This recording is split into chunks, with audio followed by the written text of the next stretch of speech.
Share মার্কেটের মতো একটা জায়গায় নিজেদের মতো করে লোক বসানো হবে যে এটা কি কোনো ব্যক্তিকে মাথায় রেখে এটা করা হচ্ছে নাকি একটা পলিসিকে মাথায় রেখে এটা করা হচ্ছে। দেশের অর্থ সম্পদগুলো যদি এখান থেকে লুটপাটের মতো কোনো পরিবেশ ভবিষ্যতে তৈরি হয় তার জন্য কিন্তু সরকার দলকে দায়ী থাকতে হবে। মাননীয় স্পিকার, মাত্রই দুইটা আইন এখানে পাশ করা হলো। আমরা জানি যে সরকার দল এখানে সংখ্যাগরিষ্ঠ, তারা যেভাবে চাইবেন সেভাবে আইন পাশ হবে, সেটাই এখানকার ফ্লোরে মানে এখানে হাউজের বাস্তবতা। কিন্তু যে দুইটা আইন পাশ করা হলো এবং যে জনমত যাচাইয়ের জন্য এবং প্রস্তাবগুলো উত্থাপন করা হয়েছিল, যিনি সদস্য আছেন তিনিও এই আইনগুলোর বিষয়বস্তু কি তার বক্তব্যের সময় সেই বিষয়টা তিনি উল্লেখ করেন নাই। বিষয়বস্তু হলো যে এই যে সিকিউরিটিজ অ্যান্ড এক্সচেঞ্জ কমিশনের যে আইনটি এবং এই যে বীমা কর্পোরেশনের যে আইন, দুইটা আইনের বয়সের যে বাধ্যবাধকতা ছিল সেই বাধ্যবাধকতাগুলোকে উঠিয়ে নেওয়া হয়েছে। বিলের দিকে তাকালে মনে হয় যে খুবই সংক্ষিপ্ত একটা কথা, যে কমা সেমিকোলন তার পরিবর্তে দাড়ি প্রতিস্থাপিত হবে, শর্তগুলো বাদ যাবে, দেখে মনে হয় যে যেন বা এখানে কোনো কিছুই হইতেছে না।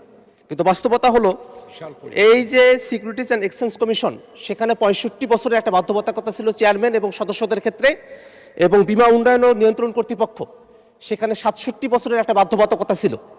বিষয়টি হলো মাননীয় অর্থমন্ত্রী তার বক্তব্যে বলেছেন যে যোগ্য লোক নিয়ে আসা দরকার, দক্ষ লোক নিয়ে আসা দরকার, এই কারণে বয়সের বাধ্যবাধকতা তারা উঠিয়ে দিচ্ছেন।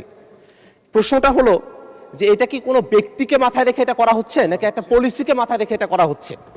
আমাদের যেটা ধারণার বিষয়, যেভাবে বাংলাদেশ ব্যাংকে একটা নিয়োগ হয়েছে সেভাবে যদি কোনো বিশেষ ব্যক্তিদেরকে মাথায় রেখে এই আইনে বয়সের যে বাধ্যবাধকতা ছিল সেটাকে যদি উঠিয়ে দেওয়া হয়, তাহলে মাননীয় মন্ত্রী যেমন দক্ষ এবং যোগ্য লোকের কথা বলেছেন সেই জায়গাটাতে কিন্তু একটা কন্ট্রাডিকশন তৈরি করবে।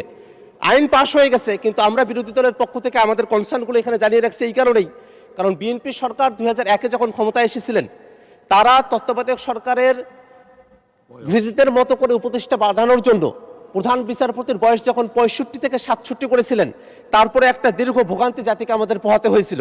সে জায়গাটাতে এই যে শেয়ার মার্কেটের মতো একটা জায়গায় নিজেদের মতো করে লোক বসানো হবে, এই চিন্তাতেই যদি বয়সের বাধ্যবাধকতা একেবারে উঠিয়ে দেওয়া হয়, সেখানে বয়সের আর কোনো বাড়ি রাখা হলো না, বীমা কর্পোরেশনের ক্ষেত্রে কোনো বাড়ি রাখা হলো না।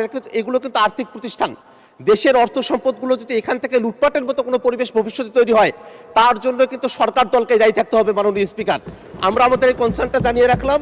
আমরা চাইবো যে সরকার যেভাবে বলেছেন সৎ এবং যোগ্য লোক, দক্ষ লোক, সেই কি পরিমাণ সৎ এবং যোগ্য এবং দক্ষ লোককে সেই প্রতিষ্ঠানগুলোতে সামনে নিয়োগ দেওয়া হবে, আইন তো পাশ করা হয়েছে, সেটা দেখার অপেক্ষায় জাতীয় অপেক্ষা করছে। মাননীয় স্পিকার, আপনাকে ধন্যবাদ।